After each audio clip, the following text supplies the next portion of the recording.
It is such a very, very tough political year that I think almost anybody with brains would say this is probably not the time to pick the next Supreme Court justice, because there's just too much infighting between both sides, and there's a lot of bad feeling on the Republican side towards President Obama and some of the things that he's done, which Republicans consider to be extra-constitutional or outside of the Constitution. The Republicans are talking about the Republican playbook, not what the country needs, but what the Republican playbook says.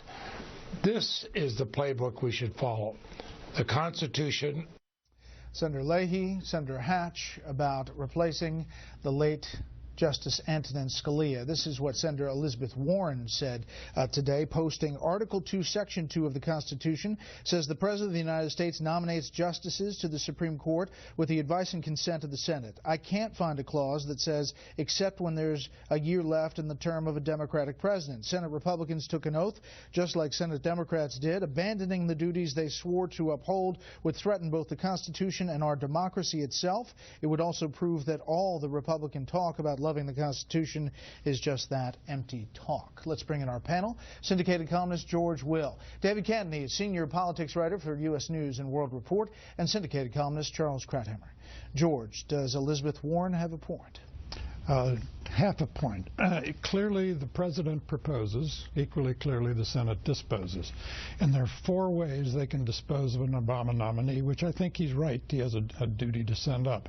They can send it to the Senate. The Senate Judiciary Committee, chaired by Iowa Senator Grassley, can refuse to hold hearings. Or, second, they can hold hearings and vote the nominee down. Or, third, they can send it to the floor where Mitch McConnell refuses to schedule a vote. Or, he can schedule a vote and defeat it. All those are within the Constitution, as Elizabeth Warren surely understands it. But 2 of those 4, David, do they provide problems for Republicans in an election year if they block either the hearing or the vote on the floor? The obstructionism charge, which you're already hearing from Democrats, I think that is the bell that they will ring if Republicans don't even allow a vote. Look, it takes 68 days, average Supreme Court confirmations. We have about 340 days left in Obama's term. So there's enough time to do this. And the Republicans have the votes to stop any pick. But what if President Obama puts up a consensus pick, someone who's gone through, already confirmed by the Senate at the appellate level? Attorney General Lynch, perhaps. Someone who's been through the process before, and he dares them to defeat it. A lot of the Republicans are saying we're not even going to have that vote. I think that's the calculation they have to make. We know they're going to defeat whoever he puts up, but will they take the vote? Charles. Look, Robert DeBork had been confirmed earlier to the D.C. Circuit Court, and he was denied by Democrats. There was nothing wrong with turning down a nominee who had been okayed for a lower office. Look, the arguments from Elizabeth Warren and all the others on both sides are completely hypocritical, almost embarrassingly so. Everyone knows that if the circumstances were reversed, if there were now a Republican president who was in office, and he were to nominate someone in the last year of his presidency with a Democratic Congress, they would be making the reverse argument. In fact, they made the reverse argument. That actually happened in the George W. Bush term. And Chuck Schumer said that he would recommend, this is 18 months to go in the Bush administration, 18 months to go, and said that he would recommend to his colleagues not to confirm any nominee from this president. So this is all, it's nothing but raw power.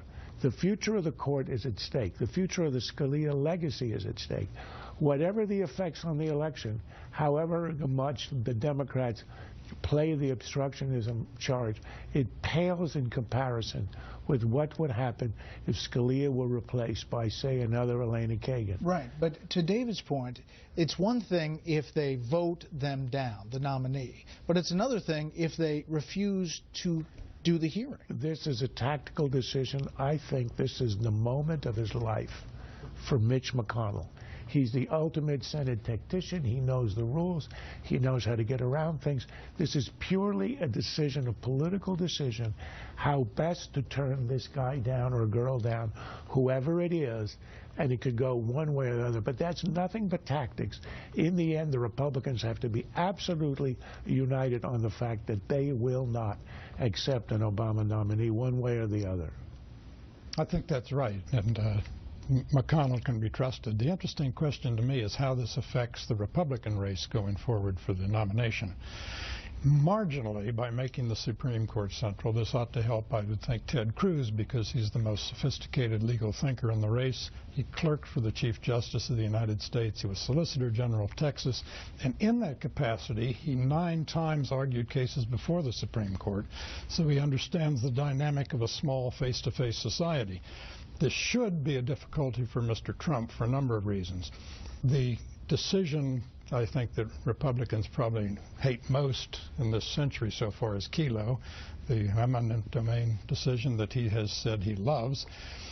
He has a penchant for executive power that doesn't seem to conform to the normal constitutional balances. He's a recent convert to the pro-life side on the abortion issue, and he's forever threatening to sue people because of speech they make that he doesn't like. But David, quickly, there are some Republicans looking at this. Kelly Ayotte, Rob Portman, Johnson in Wisconsin. They're up for re-election, and how the tactics work affects them. Watch those swing state senators that are in very tough Senate races, because the Senate's at stake here, too, for Republicans. But there is a subtle difference also between the Republican presidential candidates on this, articulated in the debate. Bush and Kasich said on Saturday night they would be okay with putting up someone that was a consensus pick.